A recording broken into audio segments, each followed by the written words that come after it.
Yang terhormat Bapak Dr. Haidar Bagir. Sedikit saya memberikan cuplikan CV-nya. Bapak Dr. Haidar Bagir lahir pada tanggal 20 Februari 1957. Beliau adalah pengusaha, beliau adalah penulis, juga dosen Indonesia sekaligus Presiden Direktur Mizan Group. Beliau alumnus Teknologi Industri ITB pada tahun 1982 dan mengenyam pendidikan pasca sarjana di Pusat Studi Timur Tengah Harvard University, Amerika Serikat pada tahun 1990 dan 1992, dan S3 beliau adalah jurusan Filsafat Universitas Indonesia UI dengan riset selama 1 tahun 2000-2001 di Departemen Sejarah dan Filsafat Sains Indiana University, Bloomington, Amerika Serikat. Sejak awal tahun 2003, beliau mendapat kepercayaan sebagai Ketua Yayasan Madinah Ilmu yang mengelola Sekolah Tinggi Madinah Ilmu yang berlokasi di Depok. Di antara pengalaman pekerjaan lainnya adalah beliau ada sebagai Direktur Utama Guide Qudwah Islamic Digital Edutainment Jakarta. Beliau juga Ketua Pusat Kajian Tasawuf Positif Iman, Ketua Badan Pendiri Yasmin, Yayasan Imdad Mustad'afin. Beliau juga staf pengajar jurusan Filsafat Universitas Madinah Ilmu tahun 1998, juga staf pengajar jurusan Filsafat Universitas Indonesia tahun 1996, dan staf pengajar jurusan Filsafat Universitas Paramadina Mulia Jakarta 1997. Ya. Beliau sempat meninggalkan Mizan, hasil rintisannya itu merasa terjebak pada rutinitas kerja. Dia memutuskan untuk belajar di program pasca sarjana Institut Agama Islam Syarif Hidayatullah Jakarta pada tahun 1968, tapi tidak sempat menyelesaikan tesisnya karena mendapat beasiswa di Fulbright untuk belajar di Center for Middle Eastern Studies Harvard University Amerika Serikat pada tahun 1990.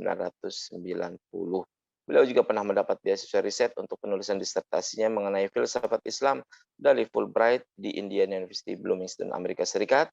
Sepulang dari Amerika pada tahun 2001 lagi-lagi dipinang Mizan untuk menjadi direktur utama. Itu sedikit ya CV beliau. Kepada yang terhormat Bapak Dr. Haidar Bagir, waktu dan tempat kami persilahkan. Assalamualaikum warahmatullahi wabarakatuh. Alhamdulillahirabbil alamin. Waalaikumsalam warahmatullahi wabarakatuh. Alhamdulillahirabbil alamin wassalatu wassalamu ala asyrafil anbiya'i wal mursalin wa ala alihi wa sahbihi al-mayamin. Allahumma shalli ala Muhammad wa ali Muhammad. Terima kasih Pak Muhammad Adnan sebagai moderator. Terutama ucapan terima kasih saya sampaikan kepada Kiai N. Syarif Hidayatullah yang sudah mengundang saya untuk ikut urun rembuk di dalam suatu diskusi yang saya kira luar biasa penting. Temanya seperti seolah-olah hanya dalam tanda petik memperingati Maulid Nabi, padahal menurut saya sangat timely, sangat tepat waktunya, sangat urgent. Tentu terima kasih saya sampaikan kepada Pak Saifuddin Dahlan dan juga Pak Atom Mudar yang sangat saya hormati. Terima kasih.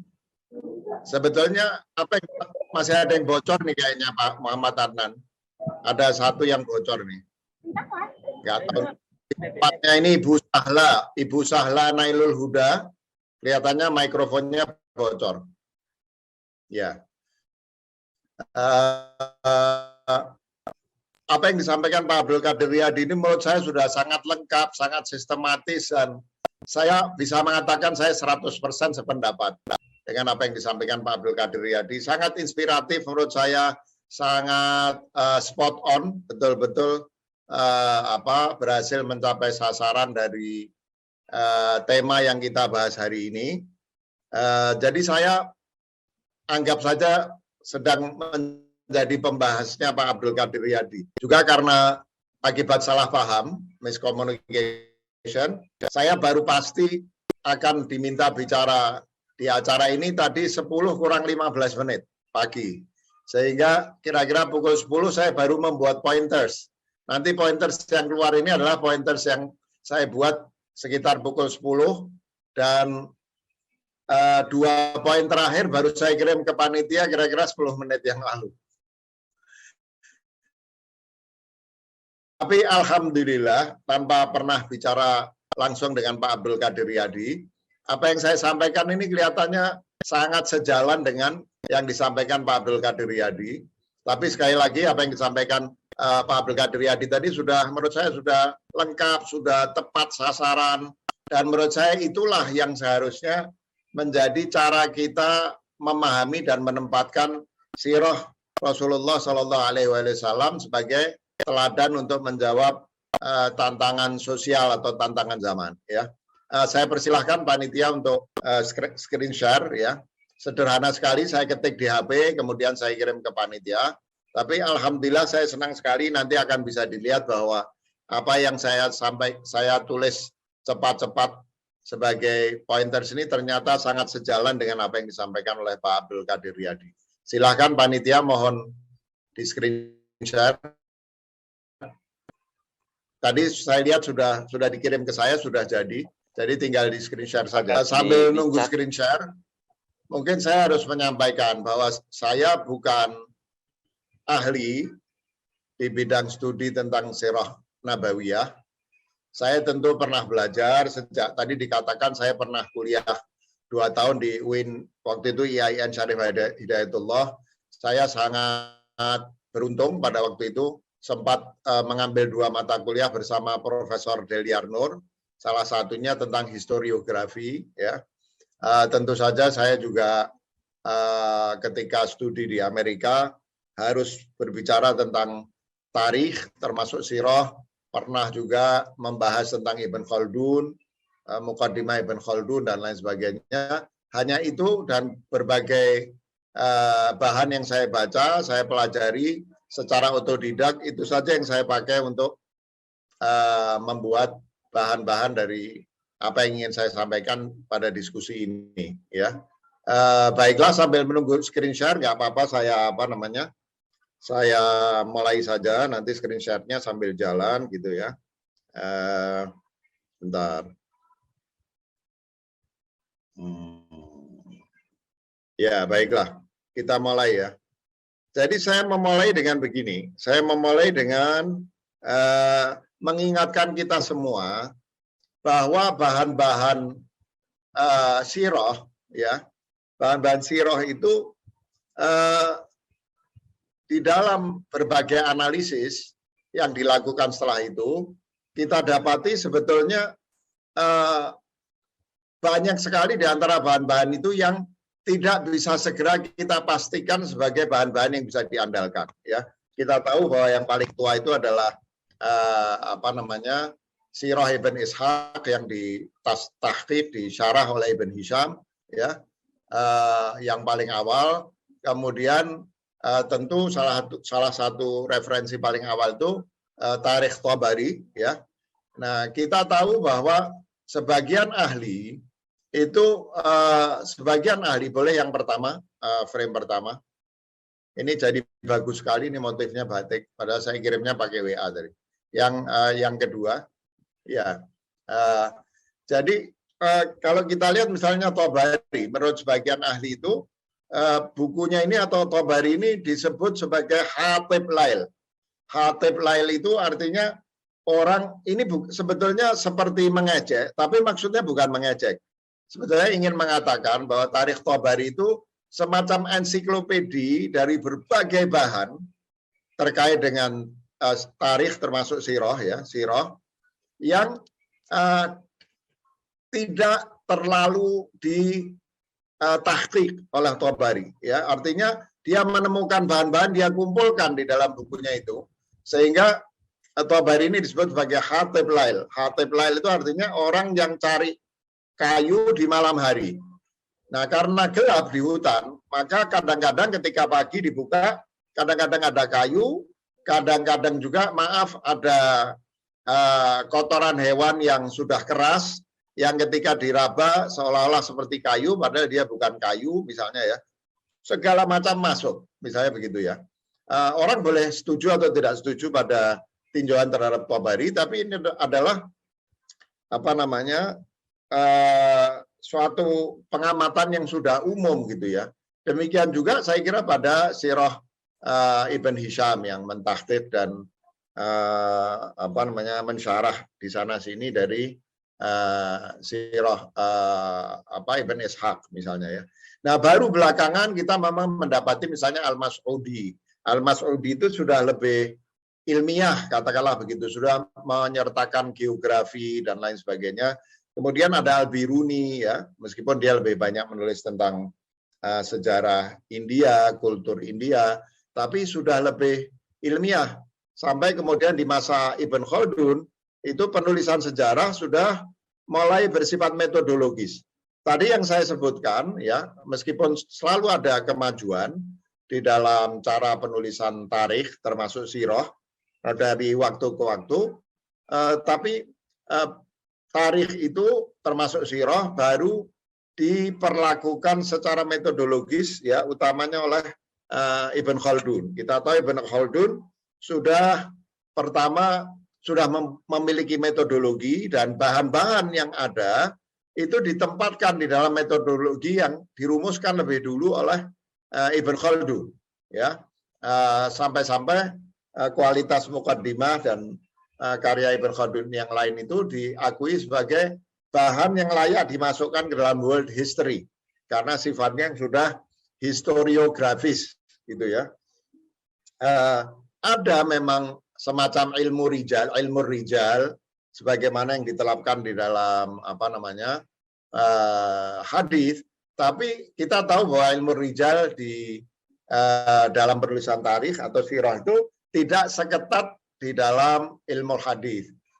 Begitupun di dalam ilmu hadis yang dianggap sudah ketat, kita tahu bahwa termasuk di buku-buku yang dianggap sebagai sahih itu kita tidak bisa mengandalkan 100% bahan-bahan tersebut ya. Terbukti para ahli hadis juga melakukan upaya untuk mengkritisi kitab-kitab yang disebut sihah itu ya, kitab-kitab sahih, dan itu hal yang sangat masuk akal menurut saya. Makin ke sini kita makin melihat ada bagian-bagian dari ahadits yang dianggap sahihah itu ternyata juga diragukan kebenarannya. Saya mau mengambil contoh misalnya, karena contoh ini terkait dengan apa yang ingin saya sampaikan. Misalnya kisah Rasulullah membunuh laki-laki dari Bani Quraidah yang dianggap berkhianat ketika perang Khandaq, sejumlah 72 atau saya agak lupa angkanya, saya paling susah mengingat angka-angka. 72 orang dihukum mati dan dikuburkan di dalam satu lubang. Dikatakan dalam sejarah itu dilakukan ditempatkan terjadi di satu rumah gitu ya, rumah salah seorang sahabat. Tapi misalnya belakangan ini diketahui bahwa di dalam upaya rekonstruksi itu tidak mungkin 70 sekian orang dihukum mati dan ditempatkan di satu rumah sahabat itu yang kecil. Salah satu penelitian yang menarik itu adalah penelitiannya Huan Cole yang waktu itu diwawancara oleh Hamzah Yusuf dan mereka berdiskusi tentang itu, sehingga peristiwa yang ada di kitab sahih tentang pembunuhan 72 orang yang dikuburkan di satu tempat karena kaum Yahudi itu berkhianat, mereka punya fakta kerjasama dengan kaum muslimin, ternyata mereka malah menusuk dari belakang, menyerang kaum muslimin ketika kaum muslimin diserang oleh kafir Quraisy dan bisa ditahan dengan strategi Khandaq itu ya. Nah, jadi itu padahal ada di dalam kitab hadits sahih dan kita mengalami kesulitan besar untuk menjelaskan kenapa sampai Rasulullah SAW membunuh semua laki-laki dari Bani Quraidah dan dikuburkan di dalam satu kuburan. Tentu ada macam-macam jawaban bahwa itu diputuskan oleh salah seorang pemuka Yahudi yang menetapkan hukuman itu berdasar kitab Taurat. Tapi tetap saja sulit diterima dan ternyata dalam penelitian terakhir kemungkinan cukup besar bahwa hadis itu tidak sahih ya.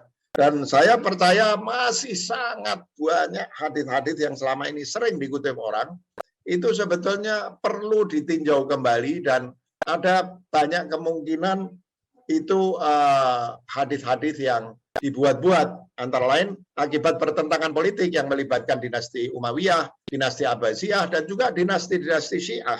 Ya, nah misalnya hadis-hadis tentang Rasulullah akan membakar atau ingin membakar rumah-rumah yang laki-lakinya tidak sholat jamaah di masjid. Itu kalau kita dengar misalnya pandangan Syekh Hasan Farhan Al-Maliki, seorang ulama besar mazhab Hambali di Saudi Arabia yang sekarang sudah hampir divonis hukuman mati. Ya, sidang vonisnya itu sudah 12 kali ditunda karena protes dari seluruh dunia. Ya, Syekh Hasan Farhan Maliki ini pengetahuannya luar biasa luas, dan dia mengatakan banyak hadis-hadis tentang sholat jamaah itu. Kita semua sepakat bahwa 4 imam itu mengatakan bahwa sholat jamaah di masjid itu sunnah, bagus. Saya sama sekali tidak ingin mengecilkan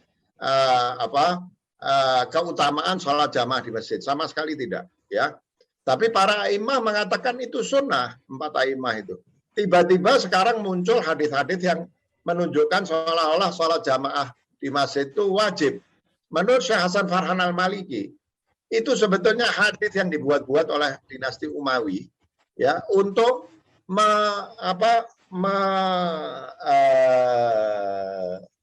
mengkonsolidasi, memobilisasi masa kaum muslimin untuk datang ke masjid dan di brainwash di situ untuk mendukung dinasti Umayyah. Ini katanya Syekh Hasan Farhan Al-Maliki, bukan saya ya.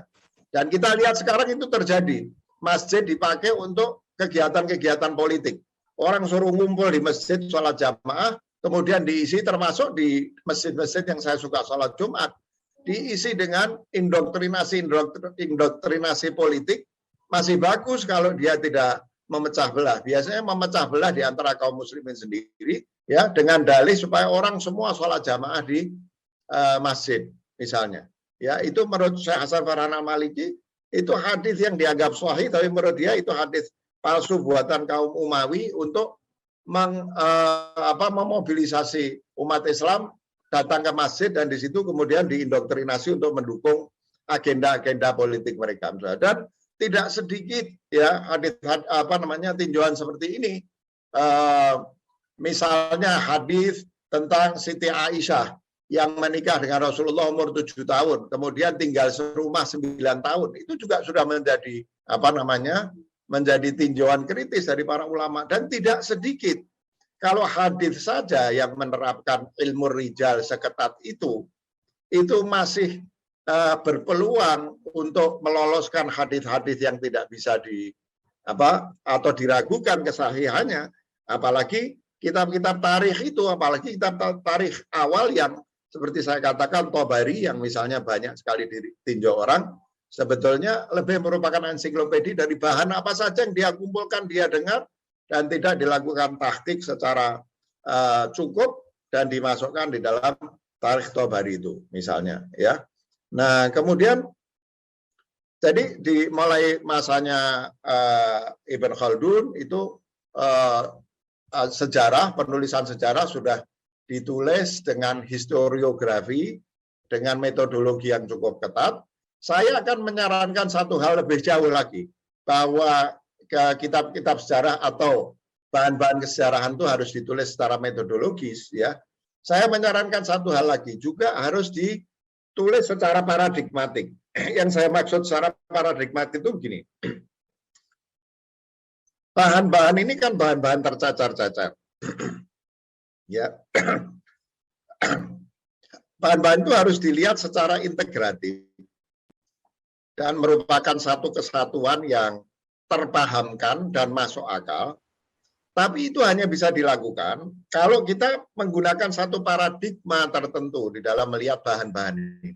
Bukan sekedar metodologis, ya, tapi juga melihatnya dari satu sudut pandang yang tertentu yang kita pilih dan kita anggap paling pantas dijadikan sudut pandang. Paradigm itu kan artinya semacam jendela tempat kita melihat sesuatu. Dari jendela itulah kita lihat.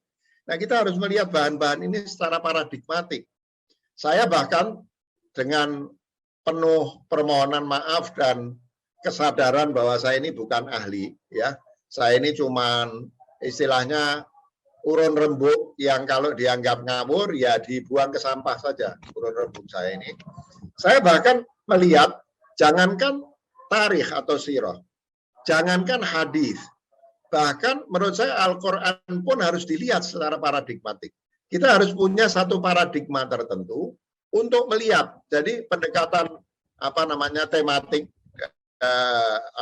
maudhu'i di dalam tafsir Al-Quran itu adalah satu pendekatan yang sangat bagus, ya. Tapi di sisi lain menurut saya perlu ditambahkan satu pendekatan lagi, yaitu paradigmatik. Kita harus melihat bahan-bahan tarikh sirah yang tercecer di sana sini, yang dalam banyak hal kalau kita tidak melihatnya secara metodologis dan paradigmatik terkesan bertentangan satu sama lain. Begitu, dan ini yang membuat kekacauan di kalangan kaum muslimin menurut saya. Kaum muslimin itu dari ekstrem kanan cara pandangnya tentang agama, dari ekstrem kanan sampai ekstrem kiri, kalau mau cari dasar-dasar tekstual terhadap pandangannya, itu yang ekstrem kanan bisa dapat, yang ekstrem kiri bisa dapat.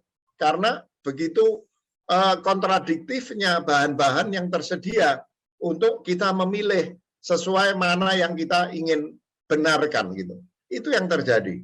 Sehingga pendekatan maudhu'i misalnya dalam tafsir Al-Quran itu satu pendekatan yang menurut saya cukup baik, ya, cukup sistematis.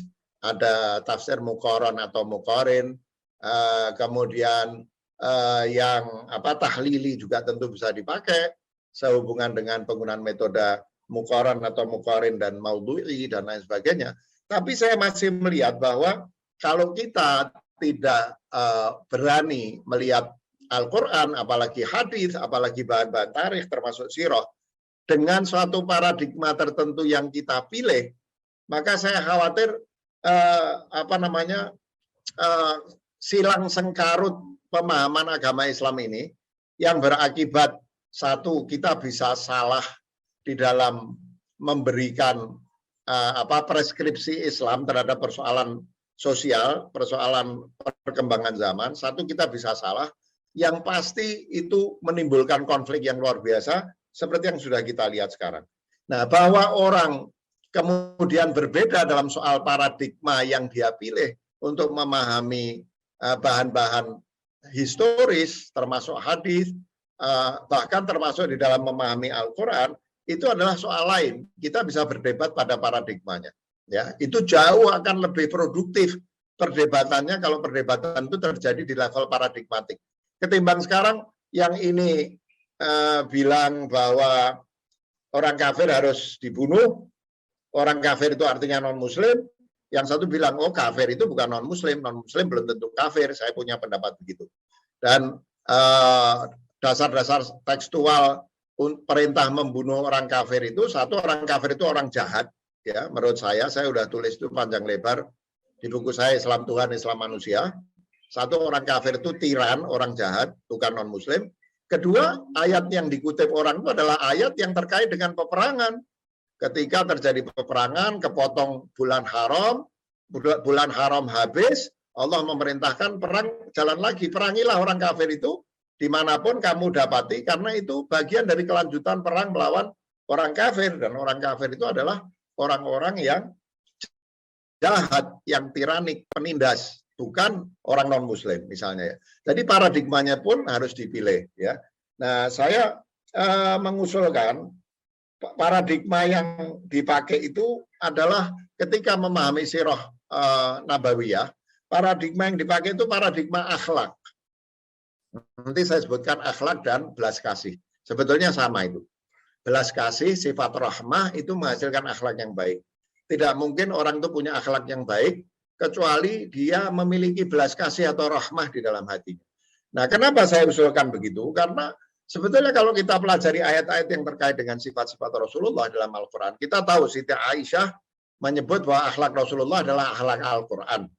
Nah, sekarang kita lihat bagaimana Al-Quran menunjukkan akhlaknya Rasulullah. Saya sebutkan misalnya 3 ayat Al-Quran. Yang pertama, Allah SWT mengatakan, wa innaka la'ala khuluqin azim, dan kamu wahai Muhammad itu sungguh, ya. Ini 2 kali kalau dilihat ya. Inna litaukid, la litaukid lagi. Jadi Allah 2 kali menekankan ini. Sungguh, pasti. bahwa kamu memiliki akhlak yang azim. Ya, lihat ya, Allah mengatakan sungguh pasti kamu memiliki akhlaknya apa? Azim. Allah SWT mengatakan akhlaknya Rasulullah itu azim. Jadi kita harus lihat Rasulullah itu uswah apa? Uswah dalam bidang akhlak. Ya. Kemudian kalau kita lihat di dalam beberapa ayat Al-Quran, misalnya di dalam surat Ali Imran ayat 159, Allah SWT mengatakan, "Fabima rahmatin minallahi linta lahum, walau kunta faddan ghalidhal qalbi lan faddu min hawlik, wa'fu anhum wastaghfir lahum, wasyawirhum fil amri, wa idza azamta fatawakkal 'ala Allah, wallahu yuhibbul mutawakkilin." Lihat itu apa namanya? Dan karena rahmat yang Allah tempatkan di hati Rasulullah, belas kasih yang Allah tempatkan kepada di dalam hatinya Rasulullah, maka Rasulullah itu hatinya lembut. Dan lembut ini ya, lembut ini bahkan saya bisa mengatakan terhadap tauhid. Karena kalau kita lihat kisahnya Nabi Musa dan Nabi Harun, yang saya lupa ayat surah dan ayatnya, Allah SWT mengatakan apa? Idhaba ila fir'auna innahu tagha wa qulu qawlan layyina. Dan ini bukan Fir'aun yang baik itu, karena Fir'aun itu kan gelar raja di Mesir. Ini Al-Quran mengatakan wa innahu tagha, dan dia itu tauhid. Dia itu tauhid. Tapi apa? Nabi Musa dan Nabi Harun masih diperintahkan oleh Allah wa qulu lahu qawlan layyina. Jadi ketika Allah mengatakan fabima rahmatin minallahi lintalahum, itu artinya Rasulullah itu lembut kepada siapa? Makanya lanjutan siapa saja. Makanya lanjutannya apa? Wa in fabima rahmatin minallahi lintalahum wa in kunta faddan ghalidhal qalbi. Kalau kamu keras dan hatimu kasar, niscaya mereka menjauh. Dan ini bukan hanya orang Muslim, siapa saja yang berada di sekitar Rasulullah. Sampai itu kejadian ayat itu menurut salah satu riwayat sya'nun nuzulnya waktu perang Uhud, Rasulullah dipaksa oleh anak-anak muda untuk menyerbu kaum kafir Quraisy di luar kota Madinah, padahal Rasulullah nggak setuju. Tapi akhirnya Rasulullah karena tekanan anak-anak muda itu dan mau memberi contoh bahwa musyawarah itu penting, harus diikuti, Rasulullah akhirnya ikut sama anak-anak muda itu. Ujungnya apa? Kalah kan kaum muslimin di perang Uhud. Tapi Allah masih mengatakan apa? Wa'fu anhum wastaghfir lahum. Kamu kasih maaf anak-anak muda yang maksa kamu itu, dan mintakan ampun kepadaku agar aku mengampuni anak-anak muda itu.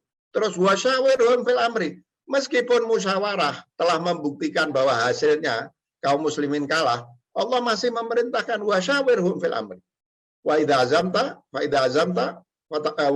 azamta fatawakkal 'ala Allah, wallahu yuhibbul mutawakkilin. Lihat itu akhlaknya Rasulullah itu, ya.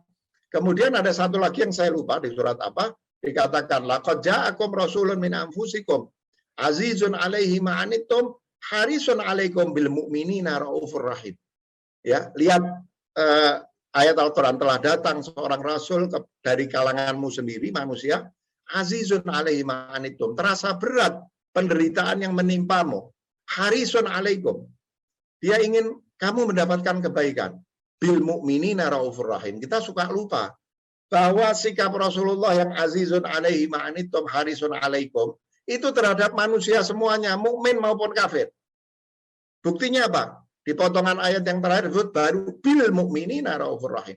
Yang azizun 'alaihi ma 'anittum harisun 'alaikum itu adalah untuk semua umat Muhammad dalam arti umat dakwah. Khusus terhadap orang mukmin, Rasulullah raufur rahim. Raufur rahim itu seperti Rahmanur Rahim. Tapi Rahman itu kan sikap khusus untuk Allah SWT. Maka diganti Raufur Rahim. Rasulullah itu memiliki akhlak seperti Allah SWT, yaitu Ar-Rahman Ar-Rahim. Ya. Tapi terhadap orang non-Muslim pun, orang yang tidak beriman pun, Rasulullah itu azizun 'alaihi ma'anitum harisun 'alaikum, dikatakan ya. Nah, kalau kita lihat bahwa akhlak Rasulullah itu apa? Itu tadi kelembutan hati, penuh belas kasih, ya. Ada yang mengatakan loh, itu Rasulullah dikatakan dalam surat Al-Fatah ayat 29, Muhammadur Rasulullah walladzina ma'ahu asyidda'u 'alal kufar ruhama'u bainahum. Asyidda'u 'alal kufar. Asyidda itu artinya tegas, keras dalam arti tegas, bukan kasar. Karena jelas Allah mengatakan fabima rahmatin minallahi lintalahum. Ya, hati Rasulullah itu lintah itu sampai kalau dalam bahasa sehari-hari, kalau ada seseorang yang malas, kelemar-kelemar, nggak giat, itu disebut huwa rajul layyin. Dia laki-laki yang malas. Dari artinya sampai-sampai hatinya Rasulullah itu dibilang lunak, lembut, lembek, ya, sampai dikatakan seperti itu. Itulah akhlak Rasulullah yang menurut saya harusnya dengan paradigma akhlak seperti inilah kita melihat Rasulullah. Sehingga kalau ada hal-hal yang menurut kita bertentangan dengan akhlak Rasulullah tadi, hatinya lembut, ya, dia tidak kasar, kemudian dia tidak keras, hatinya lembut, sangat penuh empati, raufur rahim, ya, kemudian akhlaknya sangat azim, akhlaknya sangat agung. Harusnya kita, menurut saya, selain melihat bahan-bahan tarikh itu sebagai secara metodologis, kita harus melihat secara paradigmatik. Dan paradigmanya apa? Cinta dan belas kasih itu, menurut saya.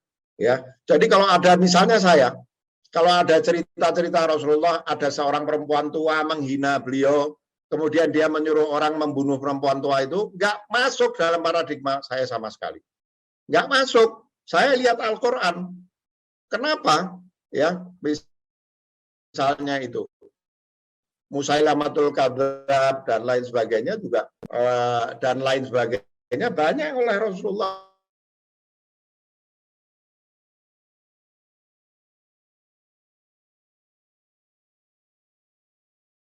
adalah qital, suasana perang. Tapi kalau bukan suasana perang, Rasulullah tidak begitu. Nah, kalau saya, suara saya jelas ya, kalau saya membaca kitab tarikh, bahkan membaca hadis, maka saya akan terapkan paradigma belas kasih ini, cinta dan belas kasih ini, untuk melakukan screening mana yang sesuai dengan paradigma Al-Quran dan paradigma Rasulullah sebagaimana dijelaskan dalam Al-Quran, mana yang tidak. Saya pilih berdasar itu.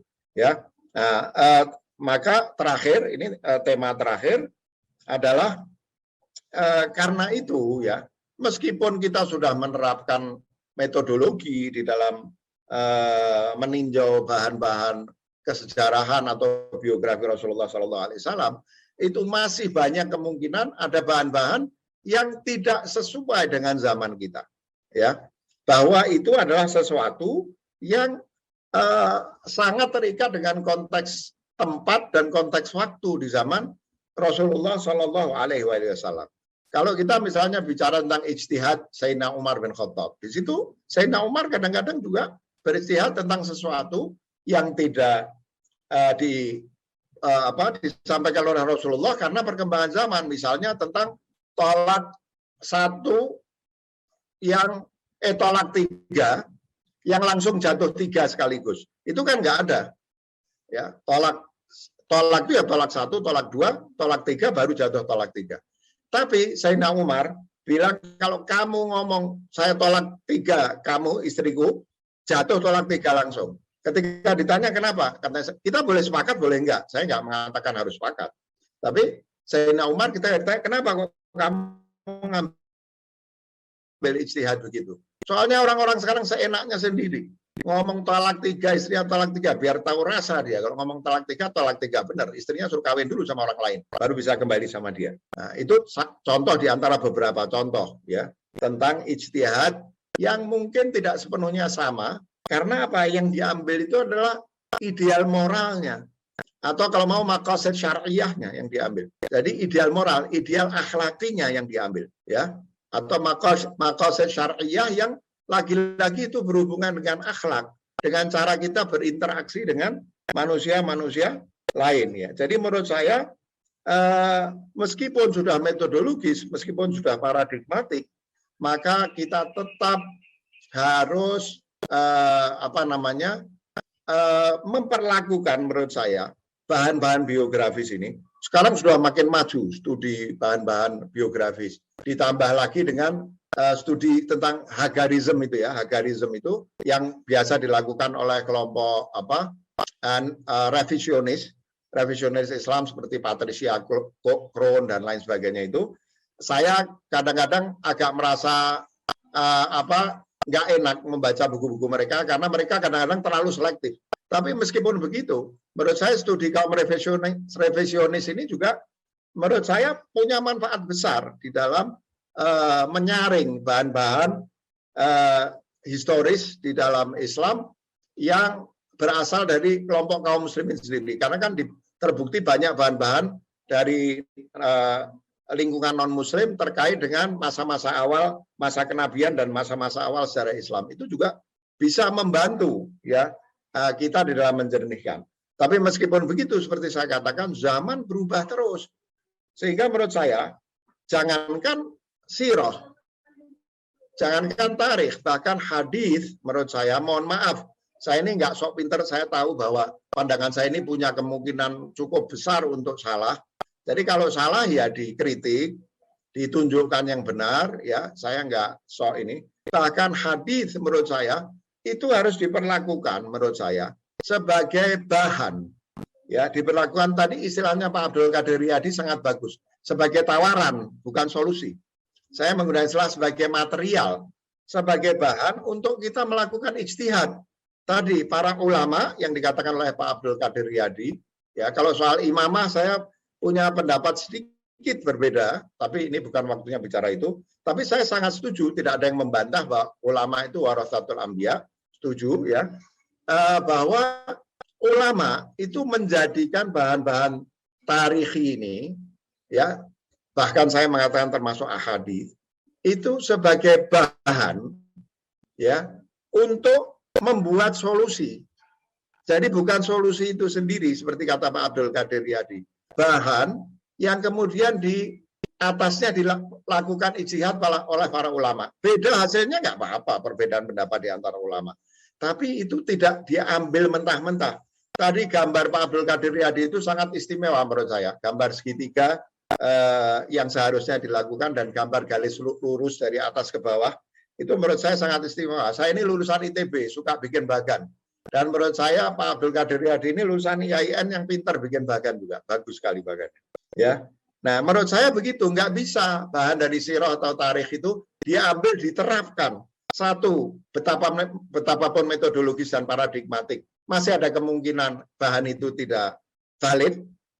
Kedua, zaman sudah berubah. Ya, bahwa akhlak itu tidak berubah. Menurut saya, akhlaknya Rasulullah itu termasuk memiliki raufur rahim, azizun alaihi ma'anitum harisun alaikum, terus hatinya layyin, hatinya lembut, lembek, ya. Semua itu tidak berubah, ya. Tapi penerapan berbagai preskripsi yang spesifik berdasar konteks ruang dan waktu di zaman itu, menurut saya harus diolah. Kita nggak boleh membuang itu. Tadi saya juga setuju dengan pandangan Pak Abdul Qadir Riyadi tentang pandangan jenius Hasan Hanafi. Kita boleh tidak pendapat, tapi dia menurut saya salah satu pemikir jenius dalam Islam. Nah, jadi diolah. Dan saya ingin menambahkan, itu sebagai bahan atau tawaran, istilahnya Pak Abdul Qadir Riyadi, kemudian diolah, ya, diolah untuk menjadi hasil ijtihad baru sesuai perubahan zaman, ya, dan waktu, ya, perubahan zaman, perubahan tempat, perubahan ruang dan waktu diolah.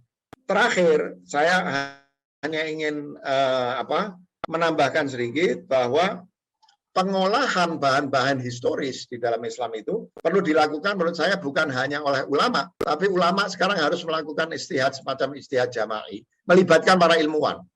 Ya, jadi ada bahan dari teks-teks historis Islam, maka ijtihad itu dilakukan bersama ilmuwan yang menguasai atau memiliki keahlian terkait dengan objek ijtihad yang sedang dilakukan.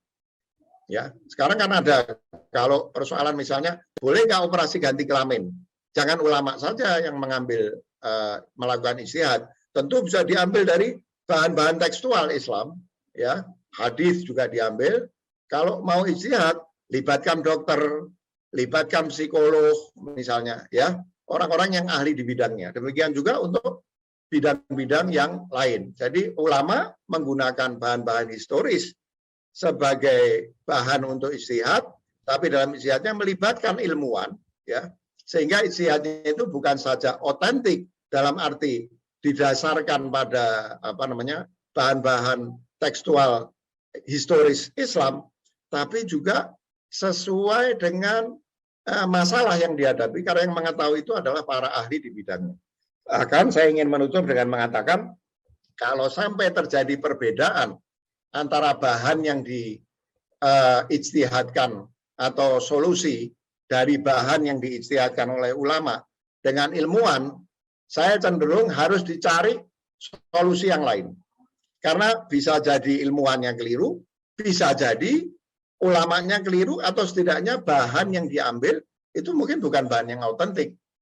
Melihat berbagai catatan yang saya berikan di awal tentang bahan-bahan sirah atau tarikh yang sebetulnya mengandung bahan-bahan yang mungkin tidak otentik.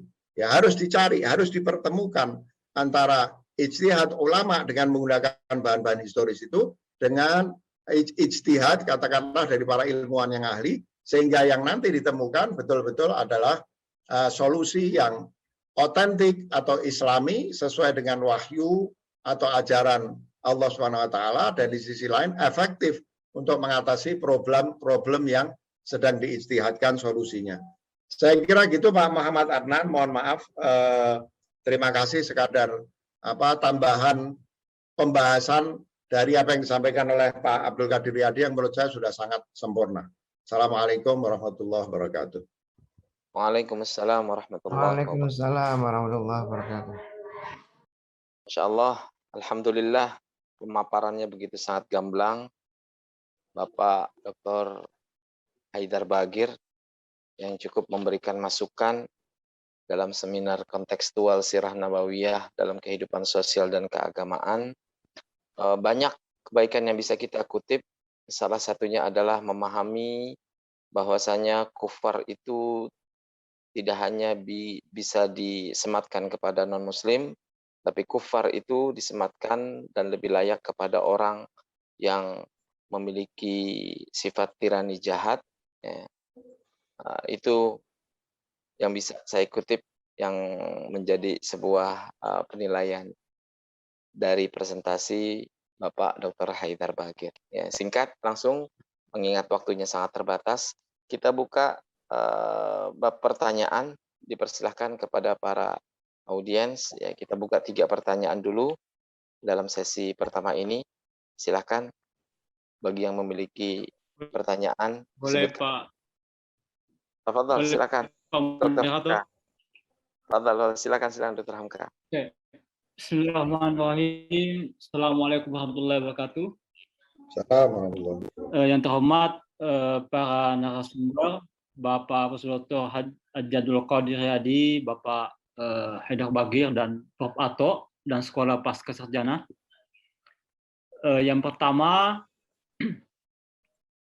bahwa tadi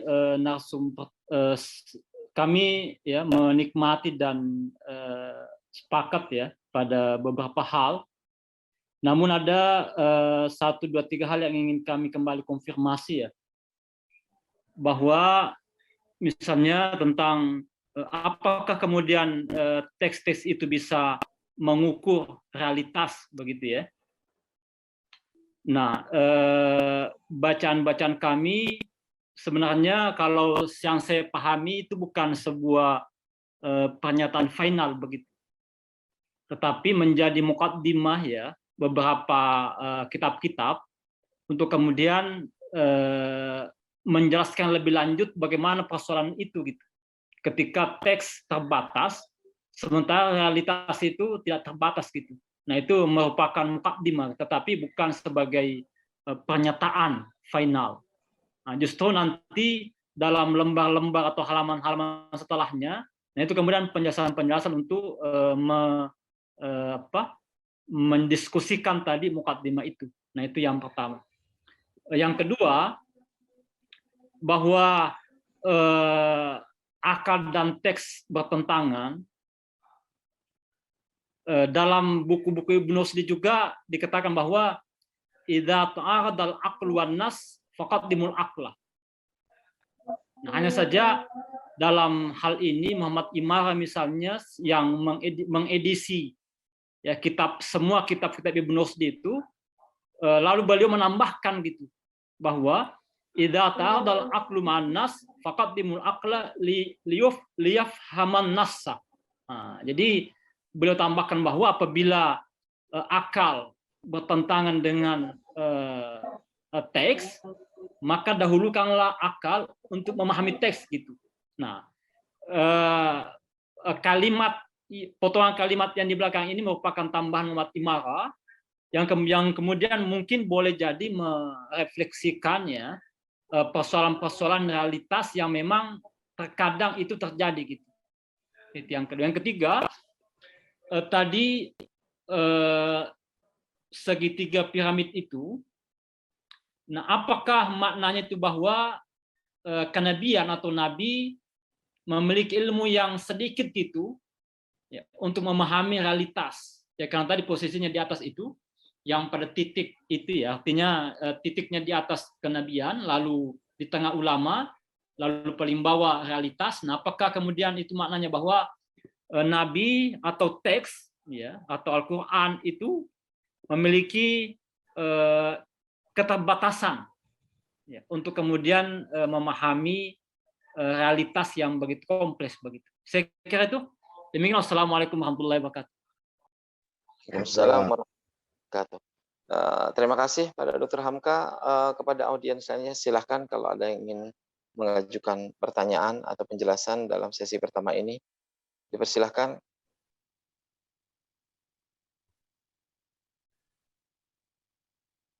Oke, kalau tidak ada, saya mencoba untuk memberikan pertanyaan. Saya boleh Pak. Silakan. Terima kasih. Saya Suherman Saleh, tertarik dengan apa yang disampaikan oleh pembicara pertama.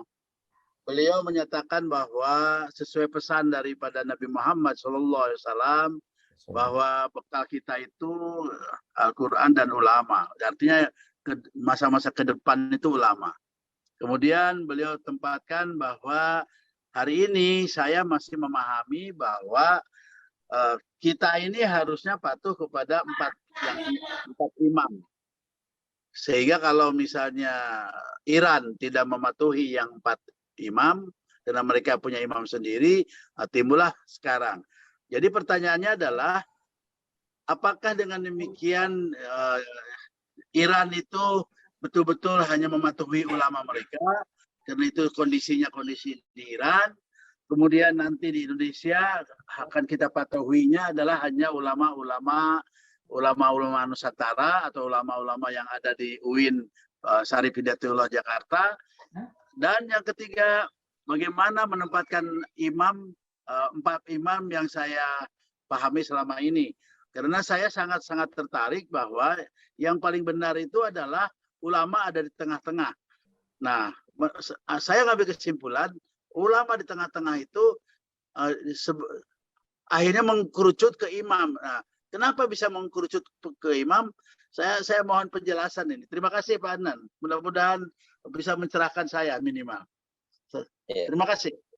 Terima kasih pada Pak Suherman Saleh. Saya Pak. Atau Muhazar, silakan Pak Profesor. Silakan Pak Atta. Atau ibu dulu tuh. Ya. Ibu Neneng gitu. Assalamualaikum warahmatullahi wabarakatuh. Mohon maaf, Prof. Silakan. Saya sederhana saja, relevansinya ketika Islam di Indonesia ya.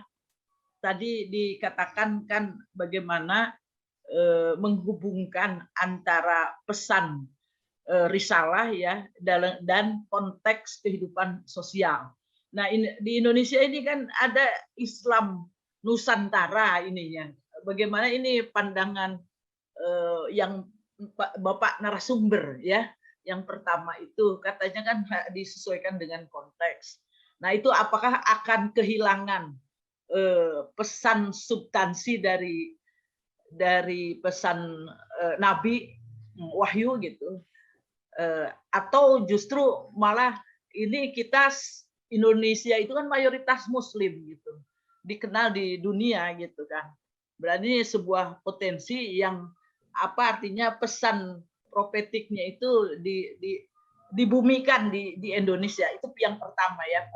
Nah yang kedua, saya kebetulan ini Bapak Dr. Haidar, dosen filsafat ya, kan ada pandangan dari Ar-Razi ya, filosof yang sangat ekstrim. Beliau mengatakan bahwa Al-Quran bukan mukjizat gitu ya.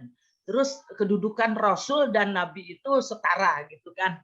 Nah ini saya ingin kadang-kadang di kelas itu rame gitu. Saya apakah memang tadi katanya tidak perlu peran akal apa di atas atau wahyu sama itu, karena wahyu juga kan teks Al-Quran itu kalau tidak dibaca itu dia pasif. Ketika dibaca itu justru akan lebih hebat, berarti kan akal ini menjadi dominan untuk bisa membumikan Al-Quran gitu. Ini pesan kenabian yang ditunjukkan oleh tadi juga dari Pak Haidar, bahwa Rasulullah itu adalah itulah Al-Quran berjalan. Nah, saya ingin tanggapan dari Pak Haidar dari kedua narasumber. Terima kasih. Assalamualaikum warahmatullahi wabarakatuh. Waalaikumsalam warahmatullahi wabarakatuh. Iya, karena sudah sesi pertama ada 3 pertanyaan, ya, dipersilakan kepada Bapak narasumber keduanya dari ini persoalannya dari Pak Hamka, dan dari Pak Suherman, dan dari Ibu Neneng Munajah. Ya. Waktu dan tempat kami persilakan kepada para narasumber. Silakan Pak Abdul Qadir. Haidar, saya dulu. Terima kasih Pak Haidar. Pertanyaan yang sangat rumit ya untuk menjawabnya, tapi saya akan berusaha sebisa saya. Yang pertama mengenai ta'arud al-aql wan naql. Ini model pemikiran para mutakallimin ya, yang dialektis ya. Dan saya kadangkala tidak terlalu setuju dengan model-model pemikiran yang dialektis. Dialektis dalam pemahaman saya itu adalah yang konfliktual ya. Ada 2 kunci pemikiran yang menurut saya harus dipahami, yaitu yang dialektis dan dialogis. Saya kira yang dialektis ini sudah saatnya untuk kita pertimbangkan untuk ditinggalkan ya, lebih kepada yang dialogis. Dialektis ini antara lain dialektika antara akal dan nakal, yang mungkin itu sudah sangat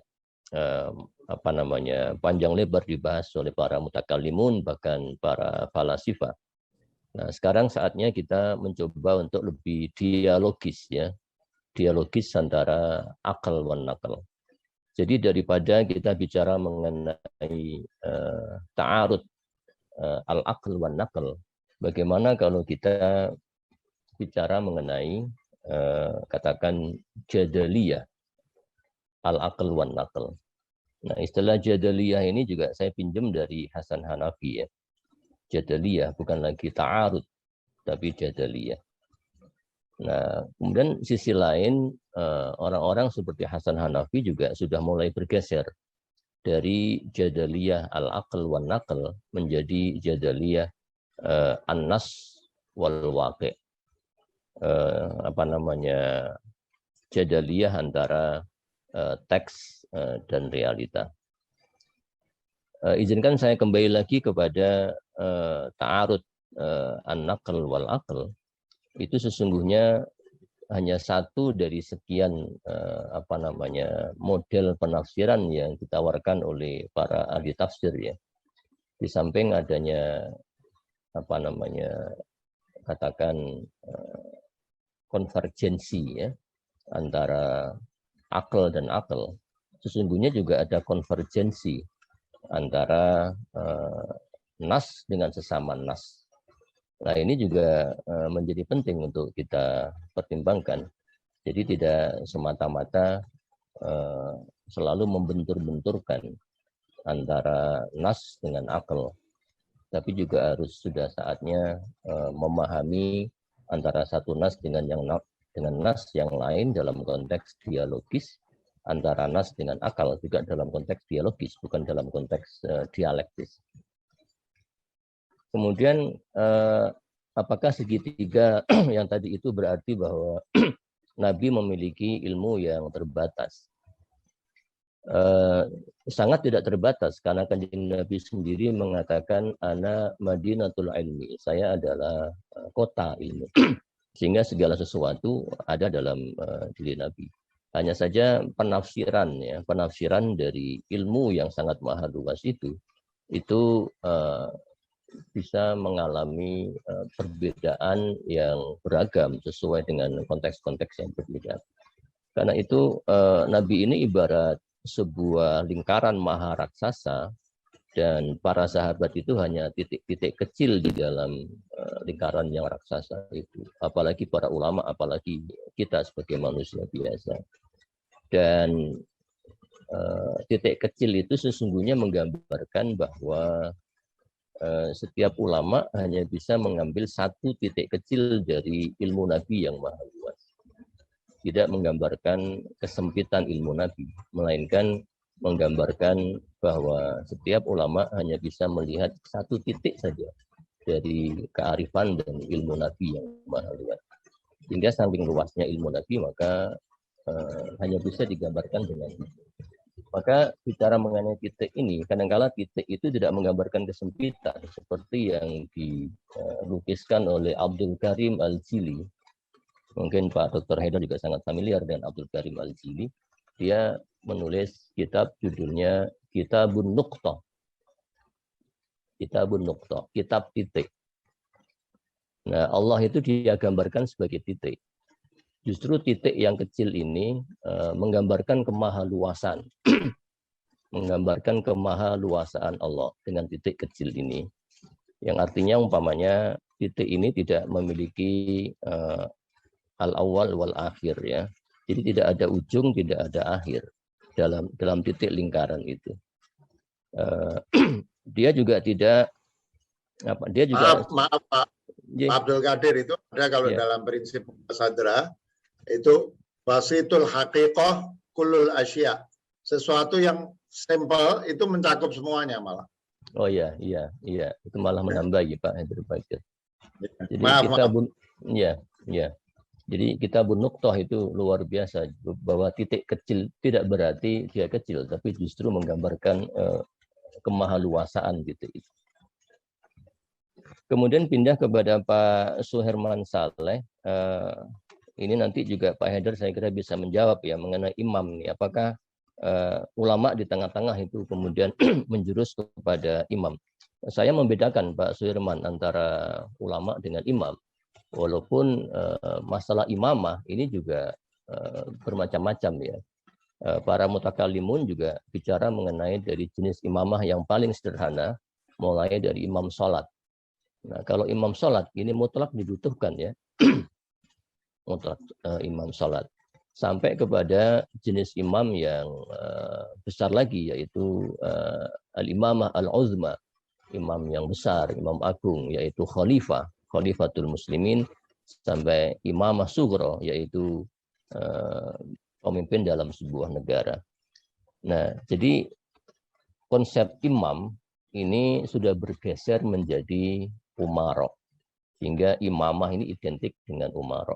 Maka imam ini bukan ulama, karena kecuali pada masa Khulafaur Rasyidin. Pada masa Khulafaur Rasyidin, fungsi umara dan ulama itu ada di tangan para Khulafaur Rasyidin.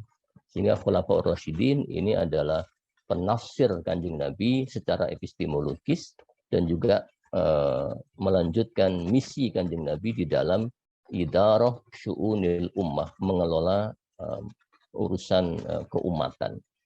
Nah, pada masa berikutnya kita tidak pernah lagi menemukan sosok ulama dan umara yang bertemu pada satu individu. Yang ada adalah ulama sendiri dan a'immah atau umara sendiri. Karena itu yang perlu dilakukan adalah kerjasama ya antara ulama dan umara ini. Karena umara tidak akan mampu, apalagi melihat kompleksitas masalah sosial yang sangat rumit ini, umara tidak akan mampu memahami agama sebagaimana ulama juga tidak akan mampu untuk membuat kebijakan dan mengelola urusan umat secara komprehensif. Maka ada dua otoritas yang berbeda di sini, ulama dan umara. Walaupun ulama juga memiliki peran yang sangat penting yang oleh Muhammad Qasim Zaman disebut sebagai custodian of change, ya, custodian of change, sebagai pelaku custodian, sebagai pemimpin, ya, atau apa yang pasti pemimpin perubahan. Kemudian yang selanjutnya Bu Neneng, ya, relevansi Islam Nusantara, ya, ini menjadi tren memang karena ternyata istilah Islam kemudian digandingkan dengan lokalitas tertentu, itu kenyataannya tidak hanya ada di Indonesia. Di Indonesia ada Islam Nusantara, kemudian di Amerika juga ada istilah American Islam, di Eropa juga ada European Islam. Ini menggambarkan bahwa adanya ekspresi budaya yang berbeda terhadap agama yang sama. Karena itu adanya Islam Nusantara, American Islam, European Islam, ini juga mengindikasikan pentingnya kita mengapresiasi, ya, budaya setempat. Bahwa budaya itu sudah menjadi bagian daripada bagaimana kita mengekspresikan keislaman kita. Nah, budaya tidak akan pernah bisa lepas dari agama, budaya ini. Dan saya kira menarik untuk kita sepakati, atau untuk kita pahami bahwa dalam bahasa Arab, budaya itu sakofa. Sakofa. Dan sakofa ini ilmu pengetahuan, ya. Maka orang pintar, cendekiawan, itu disebut musakof. Jadi budaya itu sakofa. Karena budaya adalah sakofa, maka budaya itu adalah cita rasa karya manusia yang merupakan ekspresi pemahaman manusia terhadap sesuatu. Jika budaya agama, maka ekspresi cita rasa manusia terhadap, mengenai bagaimana pemahaman dia terhadap agamanya. Jadi budaya itu tidak bisa lepas dari ilmu pengetahuan. Sebagaimana kalau dalam bahasa Inggris, culture itu kan dari kata-kata cult, C-U-L-T, yang berarti ibadah. Sehingga budaya itu adalah ekspresi cita rasa manusia atau cita rasa manusia bagaimana dia mengekspresikan keyakinan beragama dia.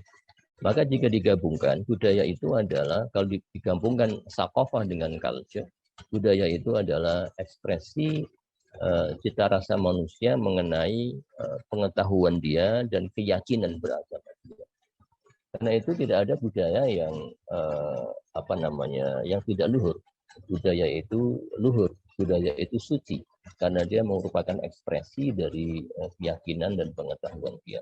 Dalam konteks ini, hal-hal yang tidak bernuansa religius itu tidak bisa disebut budaya.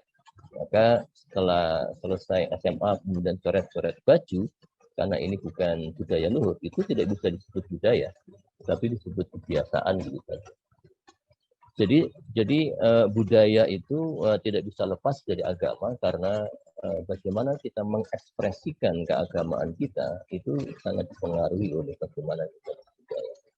Jadi Islam Nusantara ini bukan Islam dalam artian Islam teologis, dia merupakan Islam budaya, ya, Islam kultural. Maka tidak ada salahnya dengan istilah Islam Nusantara ini, hanya saja. Dan ini menjadi pesan, ya, kepada teman-teman NU, ketika menerjemahkan Islam Nusantara ke dalam bahasa Arab menjadi Al-Islam Al-Indonesi, ini menjadi blunder, ya, menjadi blunder. Karena Al-Islam Al-Indonesi ini seolah-olah bermakna bahwa ini bukan Islam yang asli yang dibawa oleh pemerintah. Nah, ini persoalan terjemah saja, dan itu menjadi serius karena ketika sampai ke telinga orang-orang Mesir, orang-orang Arab yang tidak terbiasa dengan Islam lokal semacam ini, istilah Al-Islam Al-Indonesi menjadi sangat aneh dan bisa mengakibatkan kesalahpahaman yang saya kira begitu, Pak Adnan. Mudah-mudahan bisa menjawab, dan tentunya mohon maaf jika jawaban saya tidak memuaskan para penanya tadi itu. Terima kasih Pak Adnan. Ya, terima kasih Pak Prof. Kembali kepada Bapak Dr. Haidar Bagir, waktu dan tempat kami persilahkan menyikapi pertanyaan yang 3 tadi. Waktu dan tempat. Ya, terima kasih Pak Adnan. Saya jawab ringkas-ringkas saja karena mungkin waktunya juga udah mepet. Saya melengkapi apa yang disampaikan oleh Pak Abdul Qadir Riyadi.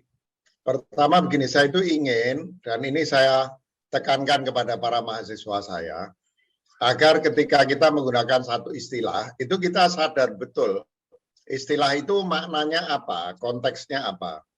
Saya kasih contoh istilah akal. Ya. Akal itu kalau dalam bahasa Arab itu bisa mewakili yang disebut sebagai akal rasional, tapi juga bisa mewakili ruh yang pertama kali diciptakan oleh Allah SWT. Itu disebutnya akal juga. Yang pertama kali diciptakan Allah, mungkin orang mengaitkan dengan Nur Muhammad. Itu jadi kan kalau di dalam kosmologi tajalliyat irfan, itu kan Allah pada tingkat yang tertinggi disebut Allah dalam martabat zat atau ghaibul ghuyub atau la ta'ayyun. Kemudian ta'ayyun pertama atau tajalli pertama menjadi Allah dalam martabat ahadiyah. Di bawahnya itu ada yang disebut Nur Muhammad yang terkait dengan akal atau ruh. Nah, akal, ruh, Nur Muhammad itu disebut akal. Tapi akal rasional disebut akal. Kemudian alam ruhani yang disebut Jabarut, tempatnya malaikat dan lain sebagainya, itu disebut juga alam akal.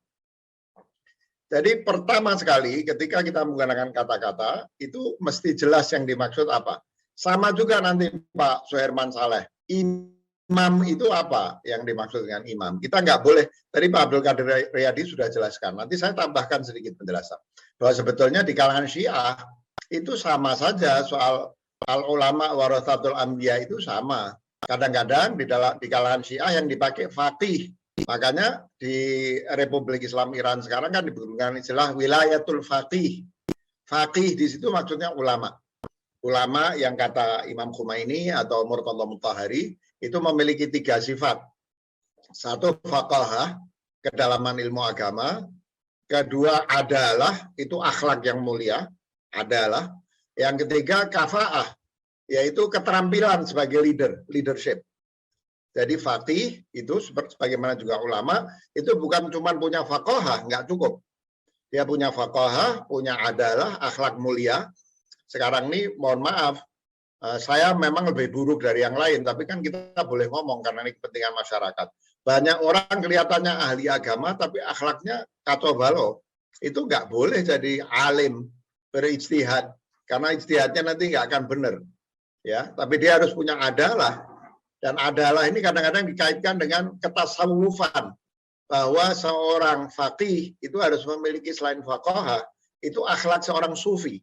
Sudah nggak butuh dunia, nggak butuh popularitas, nggak butuh pejabat, nggak butuh duit, itu ya. Ketiga kafaah itu, leadership, dia memang punya keterampilan untuk memanfaatkan itu. Nah, disebutnya faqih. Nanti saya balik ke akal, sudah terlanjur faqih. Sama seperti yang dikatakan Pak Abdul Qadir Riyadi. Imam, kalau di kalangan Syiah, dalam arti usulul madhabnya Syiah, imam yang di situ maksudnya bukan seperti Imam Khomeini itu.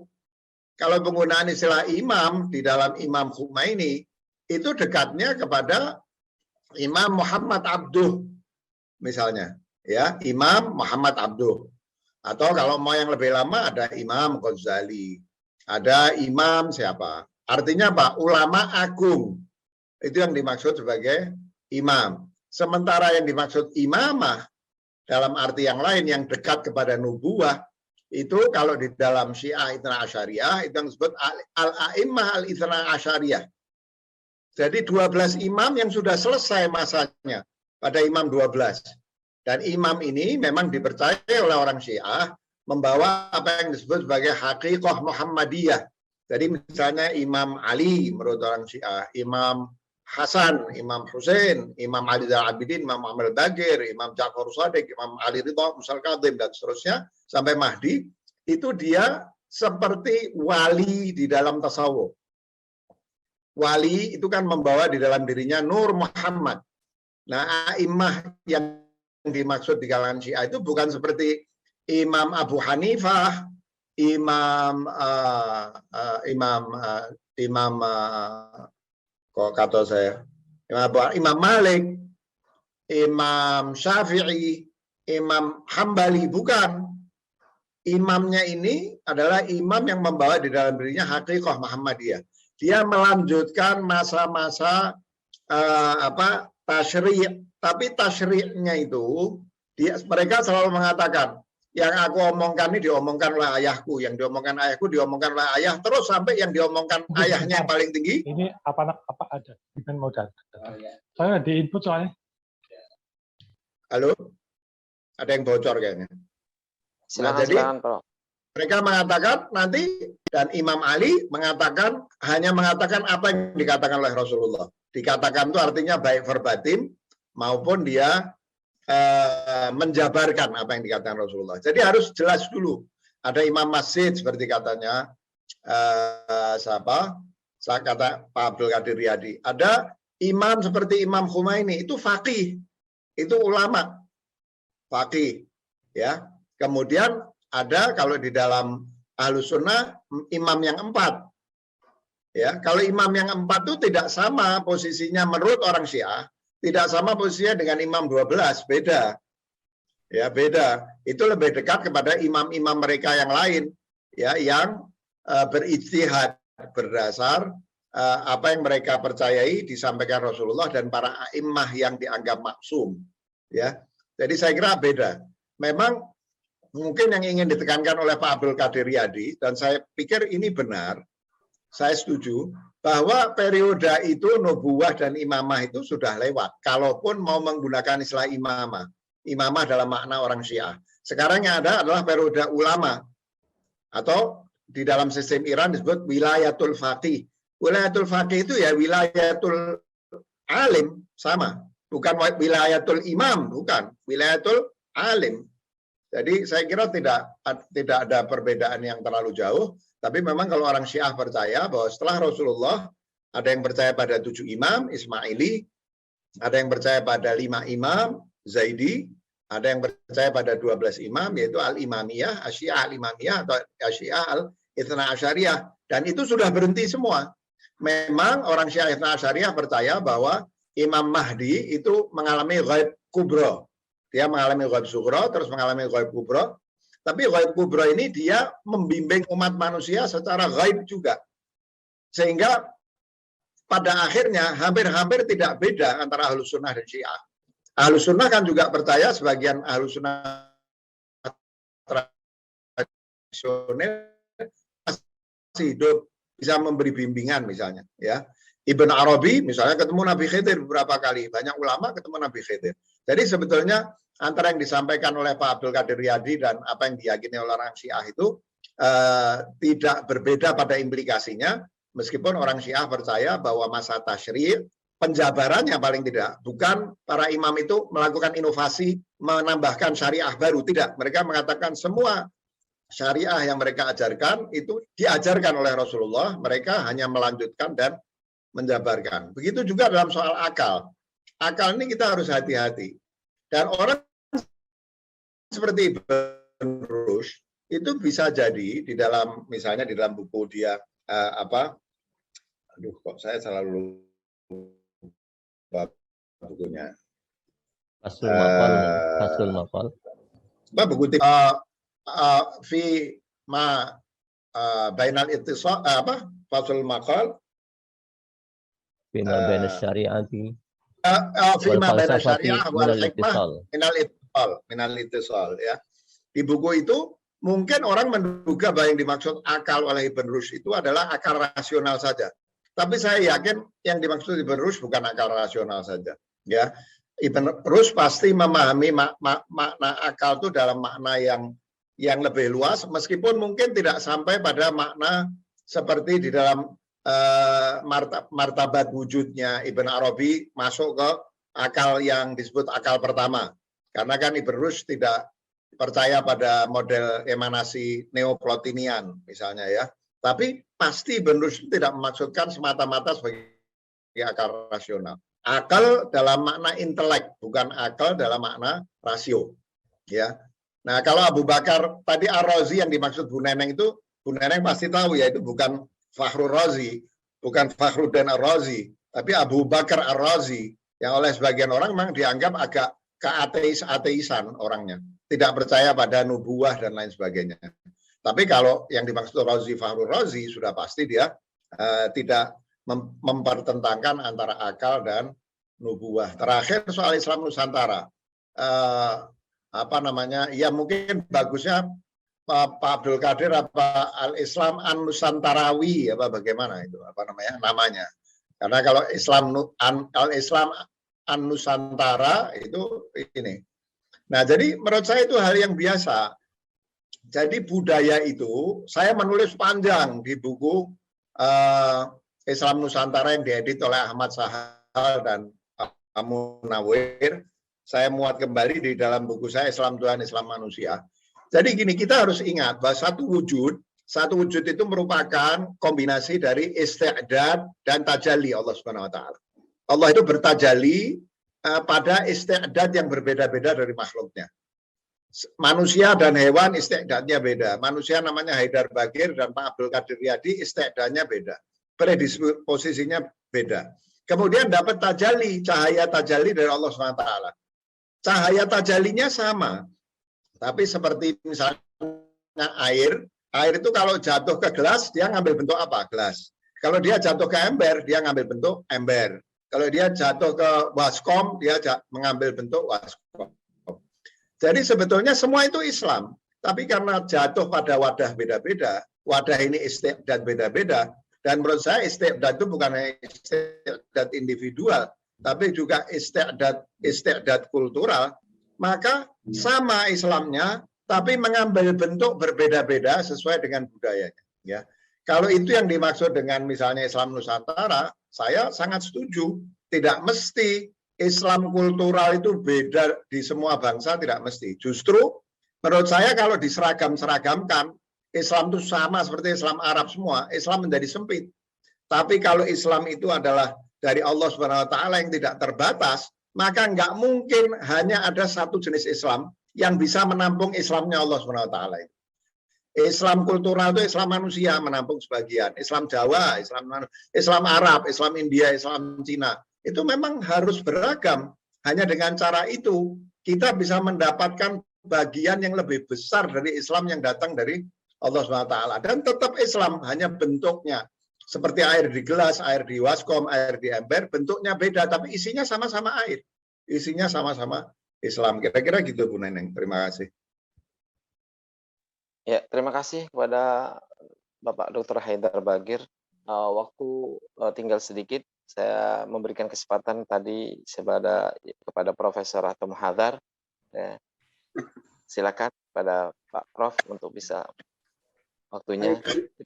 Terima kasih Pak Moderator. Bismillahirrahmanirrahim. Assalamualaikum warahmatullahi wabarakatuh. Waalaikumsalam. Yang terhormat kedua narasumber Bapak Profesor Abdul Qadir dan Bapak Dr. Haidar Bagir.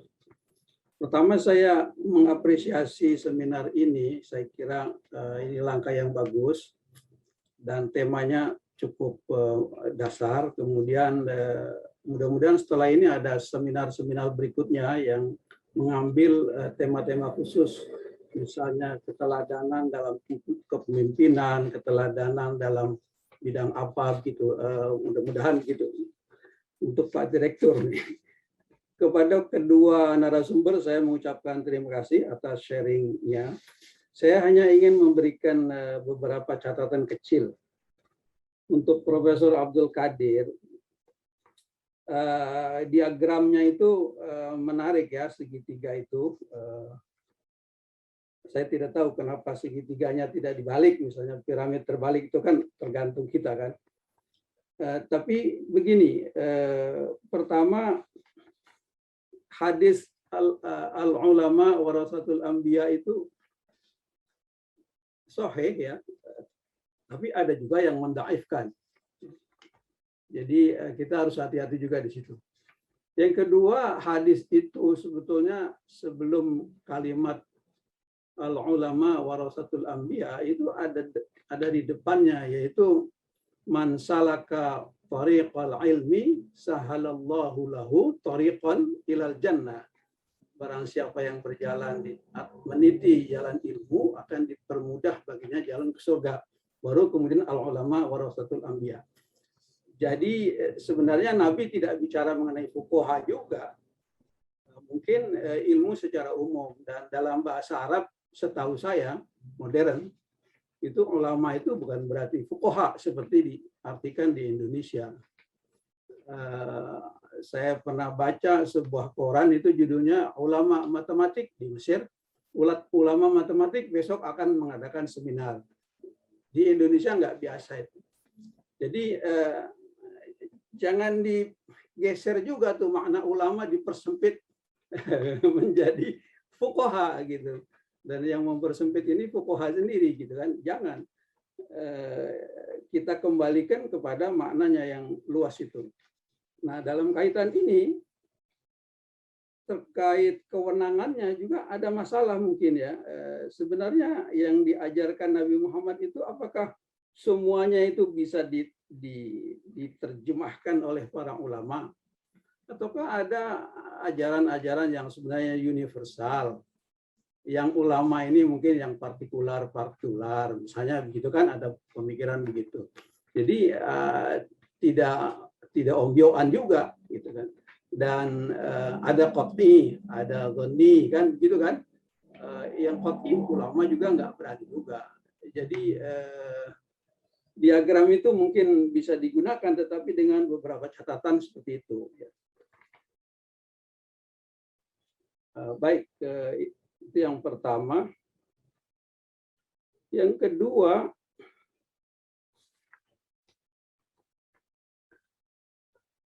di dalam perkembangan penulisan sejarah Islam itu sebetulnya memang ada dua tradisi paling kurang. Ada tradisi Wahab ibn Munabbih dan tradisi Syihabuddin Az-Zuhri. Yang kedua ini lebih cenderung kepada tradisi sanad seperti dalam hadis, sedangkan yang pertama itu lebih cenderung kepada Israiliyat dan sebagainya. Nah, penulisan sejarah Nabi itu sebetulnya sadar juga bahwa yang tradisi Wahab ibn Munabbih itu tidak terlalu apa, meskipun memang yang dibuang, bahan-bahan yang dibuang oleh Ibnu Hisham dari Ibnu Ishaq misalnya, selain syair-syair saya tidak tahu juga apa lagi. Jadi masalahnya begini Pak, jadi saya tuh agak khawatir ya kalau misalnya terlalu mempersoalkan hadis, kemudian nanti kita ada juga istilahnya itu ingkarus sunnah ya. Nah, tapi Fadlur Rahman misalnya mengatakan ya paling kurang yang bisa kita pegang adalah yang mutawatir, dan itu mungkin ada beberapa puluh saja misalnya begitu. Tapi tetap ada, karena itu argumen syak bahwa hadis itu retrojeksi dari belakang itu tidak sepenuhnya benar. Tetapi ini kedua-dua Bapak narasumber ini ya memang bicara pada tataran metodologis. Dan ini saya kira bagusnya di situ, senada. Jadi misalnya Tobari yang tadi diberi catatan pencari kayu di malam hari, jangan-jangan itu bagus untuk peneliti zaman sekarang karena Tobari tidak memberikan kualifikasi, tidak memilih salah satu, membuang yang lain. Dia masukkan saja semua, sekaranglah giliran kita untuk meneliti kembali itu gitu. Jadi itu justru bahan yang bagus. Nah, menurut saya ini adalah wilayah penelitian yang sangat subur ya untuk digali. Jangan semuanya berbicara soal modern, bagus juga kita bicara soal-soal yang klasik seperti ini. Dan bahan-bahannya itu sangat sebetulnya Pak Quraish Shihab telah melakukan ini, menulis sejarah Nabi di bawah sorotan Al-Quran dan hadis. Ini sebetulnya satu terobosan yang luar biasa karena menggunakan ayat Quran sebagai dalil sejarah. Ada perdebatan apakah Quran bisa digunakan sebagai dalil sejarah. Profesor Quraish Shihab menggunakannya, berarti bisa. Memang nanti ada problem kalau Al-Quran yang turun terkait dengan zaman Nabi Muhammad itu lebih bisa digunakan sebagai bahan sejarah. Tapi kalau ayat-ayat Quran yang membicarakan masa sebelum itu karena tidak ada tanggalnya, mungkin sulit juga. Jadi menurut saya kalau ada riwayat misalnya dari Ibnu Hisham dan kemudian bertentangan dengan hadis sahih, mestinya yang diambil hadis sahih kalau itu mengenai riwayat. Tapi Pak Haidar Bakir tadi tidak begitu kelihatannya. Begitu catatan saya. Terima kasih waktunya. Assalamualaikum warahmatullahi wabarakatuh. Waalaikumsalam warahmatullahi wabarakatuh. Terima kasih pada Prof. atau Muhadhar atas masukannya. Waktu tersisa kurang lebih 6 menit kepada para narasumber. Mungkin ada memberikan sedikit komentar sebelum agak ditutup, sekalian untuk memberikan komentar atas masukan dari Prof. atau Muhadhar. Karena jam 12.30 insya Allah kita tutup seminar nasional ini. Waktu dan tempat kami persilakan kepada para narasumber. Pak Haidar, tafadhal, Pak Haidar. Ya, saya mungkin 2 menit saja. Terima kasih Pak Ato. Memang apa yang disampaikan Pak Ato itu saya sebetulnya setuju sama seperti yang saya bayangkan. Pertama tadi saya menyebut bahwa istilah khatib lain itu tidak mesti konotasinya negatif. Tapi saya katakan seperti orang menyusun ensiklopedi bahan-bahan. Jadi yang keliru itu kalau orang memperlakukan misalnya Tarikh Tabari sebagai otoritatif di dalam misalnya sirah. Tapi kalau dia diperlakukan sebagai ensiklopedi bahan-bahan, saya kira itu bagus. Seperti misalnya kalau di kalangan Syiah itu ada kitab hadis Biharul Anwar, isinya 150.000 hadis. Nah, kalau orang kemudian menganggap bahwa semua hadis di Biharul Anwar, baik orang Syiah maupun orang yang suka ngeritik Syiah, itu menganggap bahwa apa yang ada di dalam Biharul Anwar itu sahih semua, kata balo. Sebagian besar tidak sahih dalam Biharul Anwar. Tapi memang itu kitab ensiklopedi hadis. Semua yang pernah disebut sebagai hadis dikumpulkan sehingga ketemu 150.000 hadis. Jadi kekeliruan adalah pada cara orang memperlakukan, tapi bahwa ada orang seperti saya lupa, kok bisa lupa apa nyusunnya Biharul Anwar apa? Bukan Bihbahani. Kok bisa lupa, saya mohon maaf. Ulama besar. Kalau orang memperlakukan Biharul Anwar sebagai kitab hadis sahih, keliru. Tapi yang dilakukan oleh pengumpul hadis-hadis dalam Biharul Anwar itu bagus, bagaimana yang dilakukan oleh Tabari itu bagus, sehingga persis seperti kata Pak Atok tadi, nanti para ahli akan kemudian melakukan tahqiq tentang mana yang sahih, mana yang tidak. Kedua juga saya setuju Pak Atok soal kalau terpaksa dibikin urut-urutan, teks tarikh itu yang paling rendah, di atasnya hadis, di atasnya Al-Quran. Jadi memang saya setuju kalau ada yang bertentangan, hadis dulu yang diambil. Tapi kalau di atasnya hadis, menurut saya juga ada Al-Quran. Saya ini sekali lagi bukan ahli, meskipun pernah kuliah di UIN, tapi kan saya lulusan ITB gitu ya. Saya termasuk orang yang sebetulnya tergoda untuk melihat hadis lebih dari kandungannya, ya, kesahihan kandungannya ketimbang kesahihan isnadnya. Bukan berarti kesahihan isnad itu tidak penting, tapi saya melihat kesahihan kandungan hadis itu menurut saya lebih penting. Sebetulnya ini dilakukan oleh para sufi juga. Para sufi itu kadang-kadang Imam Ghazali dalam Ihya dikritik hadisnya banyak dhaif, tapi para sufi itu misalnya memiliki, karena mereka orang baik, akalnya jalan, hatinya bersih, mereka punya satu metode untuk mentashih hadis dengan cara kasfi.